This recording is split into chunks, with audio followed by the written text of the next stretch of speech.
Welcome back to another video where I take apart some pens and modify them to better suit my needs. So these are the Asvine. There's a lot of numbers involved with the Asvine pens, but these are the v800s. I really like these pens. I really like how they look. They're well made, etc. They come with the number 8 nib, which is pretty big.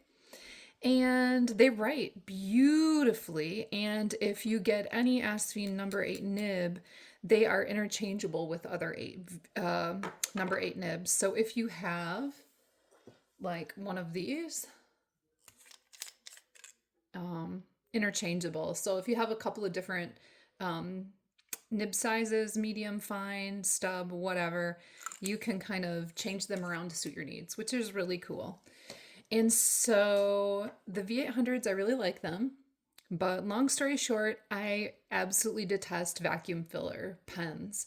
I just don't like that filling mechanism. It doesn't work for me. I feel like I can never get enough ink. I'm always leaving this cap unscrewed. And I still feel like not enough ink is getting down into the feeds. So I wanted to do a little thing to see if I could disassemble the pen and make it into an eyedropper pen. Now the V800s come with a tool, this tool. This tool fits on a multitude of Asvine pens, which is really cool. I'm going to show you that in a minute too. This might be several, but I figured out I already did this little bit of surgery beforehand so as not to bore everyone if it didn't work. Just like a TWSBI, what you need to do is you put that on there, screw down the cap, and then these ones, I believe you go towards you or away from you. So counterclockwise to unscrew. And there's this little metal ring that's going to get all loose and flappy. That's okay, just don't let it fall off. Then you can pull this whole unit out. Now you can see that mine is still kind of dirty. That's another thing that I don't like about piston or vacuum fillers is that none of them, even from high-end brands, can I get them actually clean when I clean them out. And that really bothers me. And they're impossible to dry because there's usually a gasket there. In fact, this gasket is usually there. Now, you guys all seeing that? Yeah, I think you are.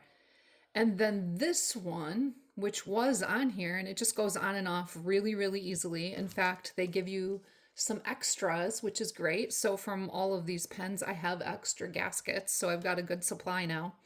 This is what it would look like normally when you take it apart.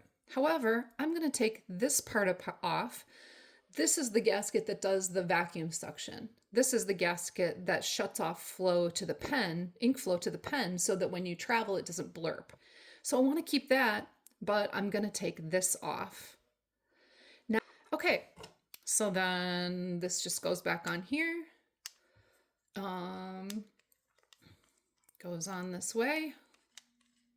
Give it a twirl. And the little loose metal ring just kind of lines itself up as you're screwing it back in. So just like when you assemble or disassemble your TWSBI, it's kind of the same deal. Then I just very gently hand tightened this. Don't over tighten or you can break it. Take off my wrench. I'm gonna, maybe I'll just leave this open like this. You don't have to. But then I'm going to unscrew the section and take that out. And this has a gasket here. Don't lose that. Okay, and then when you look down in there, there's no more vac filling mechanism. So when I close it, it'll just be an eyedropper. Okay, so I am gonna fill this up and we're gonna see what we think. Ink that I'm using is this Lamy. It's kind of a dark, sort of purpley blue. It came with the Lamy Pink Cliff. Lamy Safari Pink Cliff set that I bought this last year. I don't really like the Lamy Safaris, but I do really, really like this ink. It writes really, really well and is very nice. So we're going to use that. Okay, we're going to be invaded by a cat shortly. Let's see if I can get this done without... Oh, she ran away. Okay, so I've got my blunt syringe. All right, let's see. How is this gonna work? Totally fine. And I think there's kind of a line here where there's a ledge inside for the piston fill mechanism. I think maybe I'll just go up to that for this inking and see how this works, and then maybe fill it a little bit fuller next time. Okay, before I put the plunger back down, I'm gonna put this back on.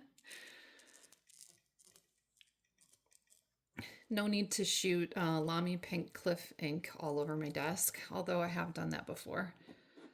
Recap this, always recap your ink. Okay, then I'm gonna push this down.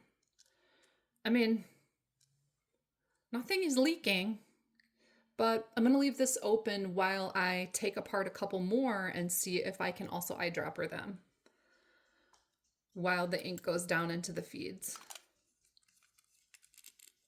So I'm gonna leave that unplugged. Okay. I love this pen. I hate that it's a back filler, again, because I can never get enough ink down into the feeds. I don't know. I just think it's really annoying.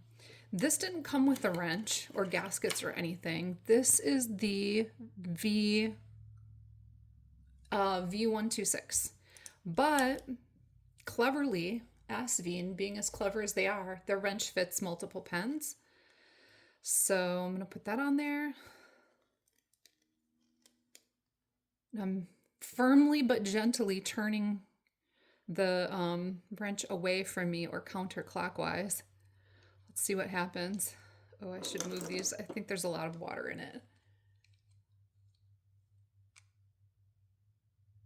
It's all gonna come out.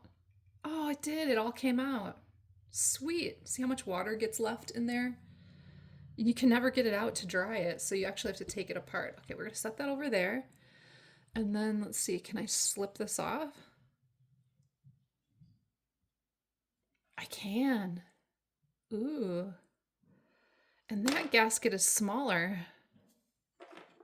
It also has silicone grease on it. Okay, I'm gonna get this just to dry it off a little bit off screen. Okay, so that's what that looks like.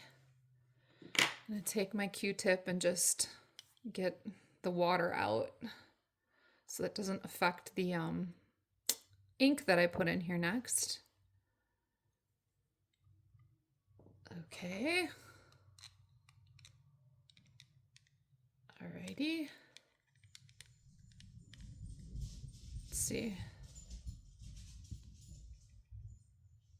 Did I get that right? I don't want to cross the thread, so I'm gonna undo it a little bit. And this is like a metal on acrylic situation, so you need to be very careful that you align the threads really well. All right. Firmly but gently tighten.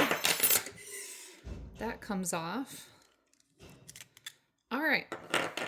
Now, never look to see if the section does come off. Wunderbar. Yeah, there's a gasket. Okay. It looks like I can fill ink in there. All right, hang on. I'm going to find an ink for this pen.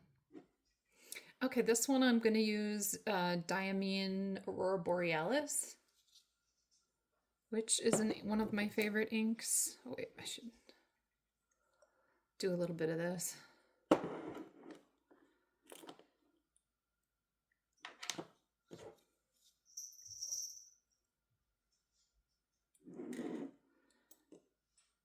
Drop a bunch of ink. I'm going to stick my syringe way down in there so it gets past everything.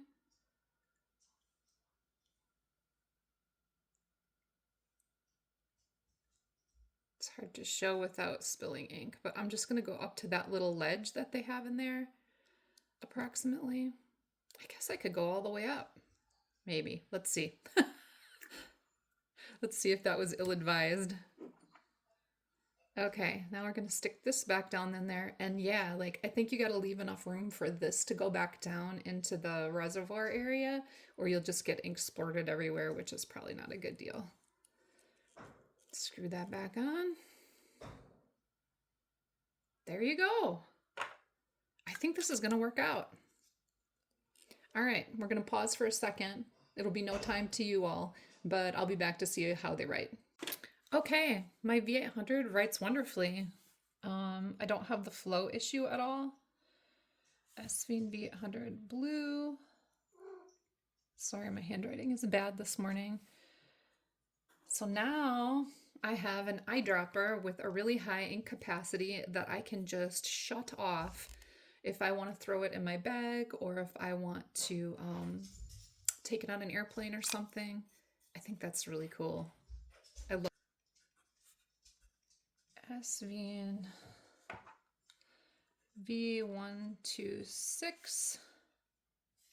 Do think this is successful. I do think you can just convert these into eyedroppers if you don't like the vac fill. So there you go. That's my pen experiment for the day after Christmas. Hope you guys are all having a great holiday.